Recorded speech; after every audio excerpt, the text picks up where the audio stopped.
Bonjour à tous et à toutes et bienvenue pour cette nouvelle vidéo.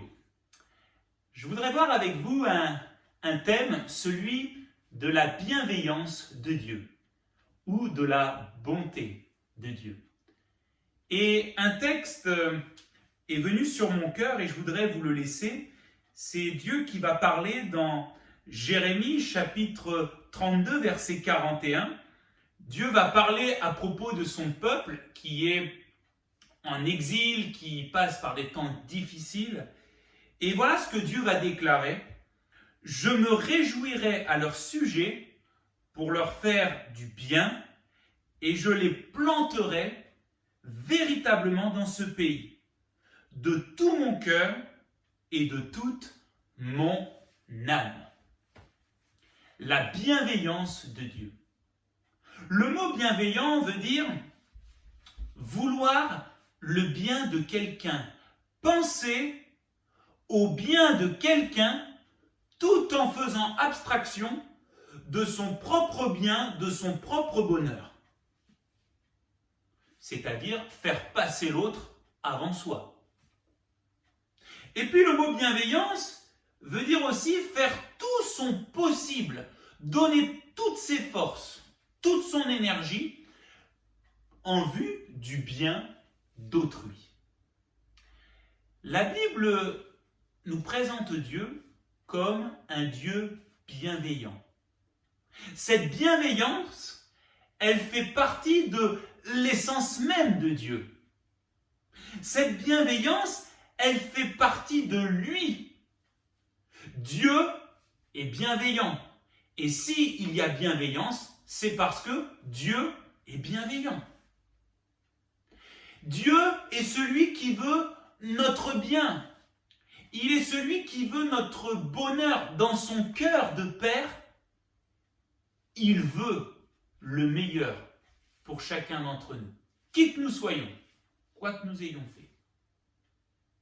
Cela est bouleversant, n'est-ce pas? En tout cas, pour moi, ça l'est. De savoir qu'un Dieu si grand, si puissant, qui a créé les cieux et la terre, un Dieu qui a créé l'univers, un Dieu qui siège sur son trône dans la gloire. Ce Dieu-là, il a décidé d'être pour moi, d'être en ma faveur. Ce Dieu-là a décidé de se positionner pour chacun de nous, pour notre bien et pour notre bonheur. Et il a décidé de mettre toutes ses forces pour notre bien et pour le bonheur de nos vies. Et puis, ce qui est bouleversant, c'est de savoir qu'on ne le mérite pas. On ne mérite pas cette bienveillance de Dieu. Nous sommes dans un monde aujourd'hui où on va au mérite. Je dois mériter. Si j'ai ça, c'est parce que j'ai travaillé. Mais avec Dieu, sachons le bien, on ne mérite rien. Il nous est impossible d'accéder par nos propres forces au trésor de Dieu. Mais même si on ne mérite pas cette bienveillance, Dieu nous la donne dans sa grâce. La grâce de Dieu, c'est qu'il nous donne ce qu'on ne mérite pas. Et c'est la puissance du message de la Bible, du message de Dieu. Je voudrais voir avec vous 4 domaines dans lesquels Dieu manifeste sa bienveillance. La première, c'est que Dieu manifeste sa bienveillance dans le regard qu'il porte sur chacun de nous. Je m'explique. La Bible nous montre que Dieu a son regard sur chacun de nous. Et que le regard qu'il a sur nous, il est en permanence. Dieu ne nous surveille pas. Dieu ne nous contrôle pas. Dieu ne nous piste pas. Mais Dieu, dans son amour et dans sa grâce, et sachant que nous sommes bien faibles, bien fragiles, il est celui qui veille sur chacun de nous. Je comprends un petit peu cette parole depuis que je suis papa d'une petite fille. Surtout depuis quelque temps, elle commence à se déplacer et je suis là toujours à veiller afin qu'elle n'aille pas toucher un objet dangereux, afin qu'elle ne tombe pas, afin qu'elle n'aille pas vers une prise. Pourquoi? Parce que dans mon amour pour elle, je veille sur elle afin qu'il ne lui arrive rien. Et Dieu nous aime. Il est ce Père merveilleux. Il nous aime et il veille sur chacun de nous afin que nous n'allions pas dans des choses dangereuses, afin que nous ne nous mettions pas en danger, afin que nous puissions marcher sur ce chemin qu'il a pour chacun de nous. Dieu a son regard sur nous, il veille sur nous pour notre bonheur et pour notre bien. Et on comprend pourquoi David dira cette parole qui vient de Dieu, cette déclaration, et cette parole dit ceci: je t'instruirai et te montrerai la voie que tu dois suivre, je te conseillerai, et Dieu dit: j'aurai le regard sur toi. J'aurai le regard sur toi. Ensuite, Dieu manifeste sa bienveillance dans les paroles qu'il nous adresse. Dieu nous connaît parfaitement. Il nous connaît même mieux que nous-mêmes. Il connaît nos réactions. Il sait ce que nous pensons, ce que nous croyons. Il sait tout de nous. Et Dieu est bienveillant dans le sens où, quand il nous parle, quand il s'adresse à nous, il sait comment nous toucher, il sait comment nous atteindre, il sait comment nous ramener, il sait comment nous redresser, il sait comment nous corriger, il sait comment parler à notre cœur. Sa parole ne change pas, elle est la même, mais la manière dont il nous parle montre sa bienveillance. Quand je suis dans un moment d'inquiétude, quelle joie de savoir que Dieu va me parler avec tendresse, avec calme. Quand je suis dans un moment de doute, d'interrogation, Dieu va me parler avec fermeté pour me dire voilà la réponse. Dieu est bienveillant dans sa manière de nous parler. Il sait comment nous parler et il sait comment atteindre notre cœur et aussi nos pensées. Ensuite, Dieu est bienveillant dans la manière dont il a de nous écouter. Dieu nous parle, nous l'écoutons, et Dieu nous demande aussi de lui parler, et nous avons cette certitude qu'il nous écoute.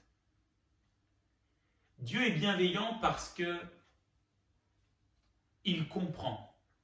Quand je lui parle et que j'épanche mon cœur devant lui, il est à l'écoute et il comprend, il sait ce qu'il se passe dans mon cœur, il sait pourquoi je dis telle chose ou telle chose. Il comprend. Et évidemment, sa réponse ira dans le but de changer ce qu'il y a dans mon cœur. Ensuite, il peut arriver que par bienveillance, Dieu nous écoute, mais qu'il fasse silence. Je me rappelle un jour, dans un moment d'agacement, d'énervement, j'ai parlé au Seigneur et j'ai vidé mon sac.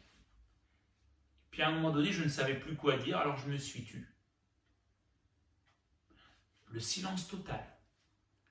Et au bout de quelques instants, la pensée est venue dans mon cœur, la pensée, la voix de Dieu, qui me disait « C'est bon, ça va, tu es calme ». Dieu sait aussi que des fois son silence, c'est pour notre bien. Il sait que à ce moment-là, il nous a écoutés, mais répondre tout de suite, ce n'est pas bon pour nous. Et il va faire silence, nous faire attendre pour notre bien. Ensuite, Dieu exerce sa bienveillance dans l'écoute, dans son écoute, dans le sens où il n'agit pas forcément de la manière dont on pense quand on lui fait une demande. On demande des choses au Seigneur et on s'attend à ce qu'il nous réponde de telle manière, mais le Seigneur n'agit pas de la même manière. Regardez les fils de Zébédée, Jacques et Jean. On les chasse de la Samarie et dans la frustration, ils s'adressent à Jésus. Et ils lui disent quoi? Ordonne! Ordonne qu'on puisse vraiment jeter le feu là sur cette ville et qu'on les embrase tous, qu'on les consume tous. Et Jésus, qui les a écoutés, va leur dire ceci: mais vous ne savez pas de quel esprit vous êtes animés. Entendez par là, Jésus les a écoutés, mais il est en train de leur faire comprendre que pour leur bien et pour le bien de la Samarie, il ne va pas répondre de la manière dont Jacques et Jean pensent.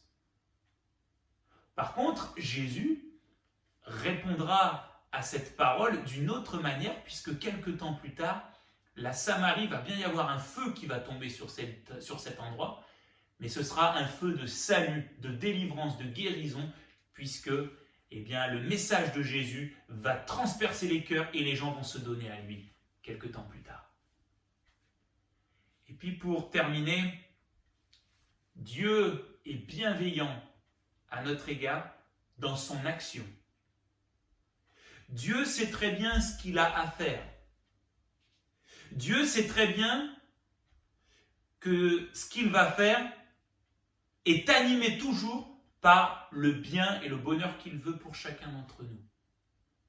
Ne faisons pas la leçon au Seigneur en lui disant « fais comme ci, fais comme ça ». Qui d'autre que lui sait ce qui est bon pour nous? Qui d'autre que lui sait à quel moment il faut intervenir? Ni avant, ni après, mais à un moment bien précis. Que nous puissions faire confiance au Seigneur parce que même dans ce qu'il fait, cela concourra toujours à notre bien et au bien de tous ceux qui nous entourent. C'est ça la bienveillance de Dieu. Alors, simplement vous dire ceci, n'oublions jamais que Dieu est en haut. Et quand en haut, on a une vue d'ensemble. Même si il y a du relief, quand on est en hauteur, on a une vue d'ensemble. Nous, en revanche, nous sommes en bas.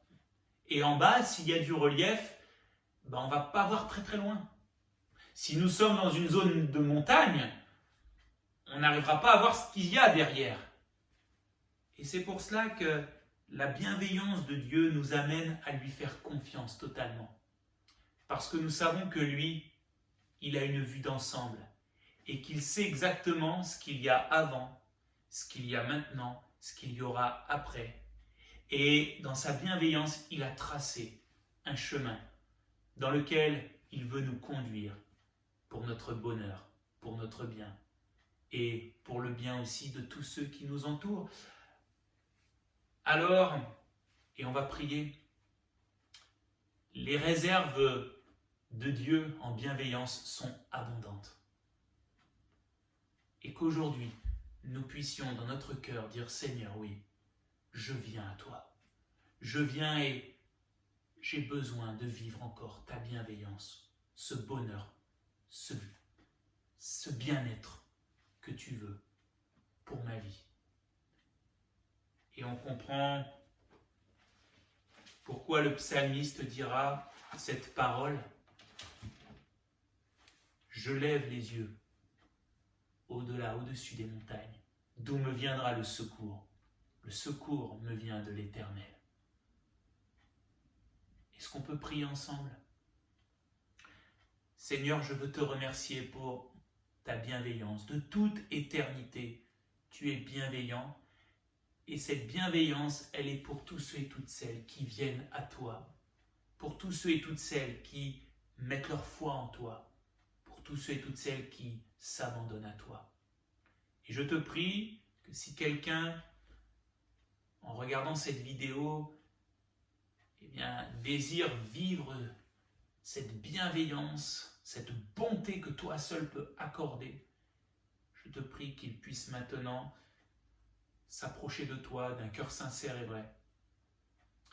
Qu'il puisse peut-être là avec toi faire table rase de tellement de choses, qu'il puisse mettre pleinement sa vie entre tes mains et que tu puisses manifester ta bienveillance.